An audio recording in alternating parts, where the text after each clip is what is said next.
सरपंच संतोष देशमुखांच्या घरचा उंबरा मुंडे बहीण भावाने का शिवला नाही?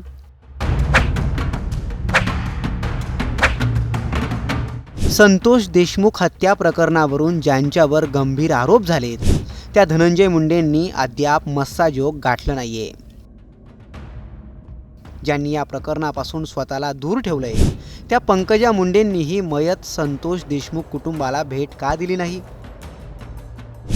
महाराष्ट्रातल्या अनेक बड्या नेत्यांनी देशमुख कुटुंबियांची भेट घेतली, पण मुंडे बहीण भाऊ आपल्याच जिल्ह्यातील पीडित कुटुंबियांच्या भेटीला का गेले नाहीत?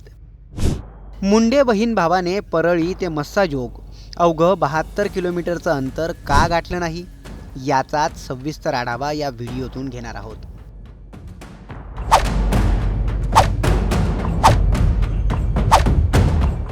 ज्या संतोष देशमुखांच्या हत्येमुळे अख्खा महाराष्ट्र हळहळला, 9 डिसेंबरला संतोष देशमुख यांची हत्या झाली.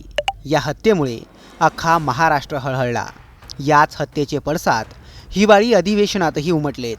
धनंजय मुंडेंचे निकटवर्तीय वाल्मिक कराड यांच्यावर या हत्या प्रकरणावरून गंभीर आरोप झालेत. विरोधकांनी यावरून धनंजय मुंडेंनाही धारेवर धरलं. हत्येच्या 16 दिवसांनंतरही आरोपींना अटक करण्यात पोलिसांना यश आलं नाहीये. या प्रकरणाची सखोल चौकशी व्हावी म्हणून आमदार सुरेश धस, संदीप क्षीरसागर, नमिता मुंदडा यांनी विधानसभेत हा मुद्दा लावून धरलाय. जितेंद्र आव्हाड, रोहित पवार, अंबादास दानवे यांनीही या प्रकरणावरून धनंजय मुंडेंवर गंभीर आरोप केलेत. खासदार बजरंग सोनवणे यांनी या प्रकरणी थेट अमित शहांची भेटही घेतली आहे. आतापर्यंत सरपंच संतोष देशमुख यांच्या घरी खासदार बजरंग सोनवणे, सुरेश धस, संजय शिरसाट, उदय सामंत, मेघना बोर्डीकर, मेहबूब शेख, संभाजीराजे छत्रपती, संदीप क्षीरसागर, अजित पवार, ओमराजे निंबाळकर, शरद पवार, रोहित पवार आणि बाळासाहेब थोरात अशा मातब्बर नेत्यांनी हजेरी लावली. पण या सगळ्यात चर्चा होते ती मुंडे बहीण भावाची. सरपंच संतोष देशमुख यांच्या कुटुंबियांच्या सांत्वनाला मुंडे बहीण भाऊ का गेले नाहीत, असे प्रश्न यावरून विचारले गेले. सरपंच संतोष देशमुख हत्या प्रकरणात पंकजा मुंडेंनी मौन का बाळगलंय, असा प्रश्नही सामाजिक कार्यकर्त्या अंजली दमानिया यांनी केलाय. कालच संध्याकाळी मी पंकजा मुंडेंना मेसेज पाठवण्याचा प्रयत्न केला की तुम्ही गप्प का?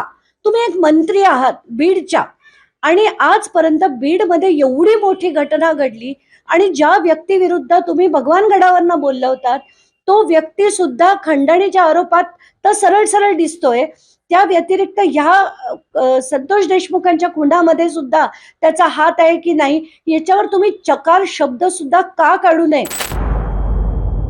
देशमुख कुटुंबियांना न्याय मिळवून देण्यासाठी प्रयत्न करणार असल्याचा शब्द पंकजा मुंडेंनी दिला खरा, पण त्यांनी या प्रकरणातून अंतर ठेवल्याचं दिसून आलं का, अशा शंकाही उपस्थित केल्या गेल्या.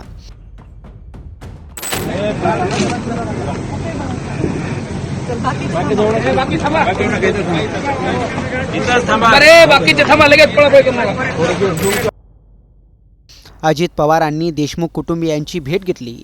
त्यावेळी त्यांना मस्साजोग येथील नागरिकांच्या रोषाला सामोरे जावं लागलं होतं. धनंजय मुंडेंच्या मंत्रिपदाचा राजीनामा घ्या अशी मागणी मस्साजोगच्या नागरिकांनी अजित पवारांसमोर केली. नागरिकांचा हाच रोष आपल्याला पत्करावा लागू शकतो म्हणून धनंजय मुंडेंनी मस्साजोग येथे जाणं टाळलं का?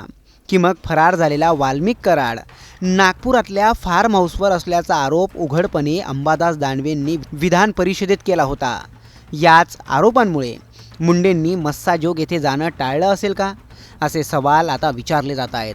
पण पंकजा मुंडेंनी या प्रकरणात खरंच अंतर ठेवलंय का, यावरूनही अनेक तर्कवितर्क लढवले जात आहेत. तुम्हाला याबाबत काय वाटतं? उत्तर कमेंट करून नक्की कळवा.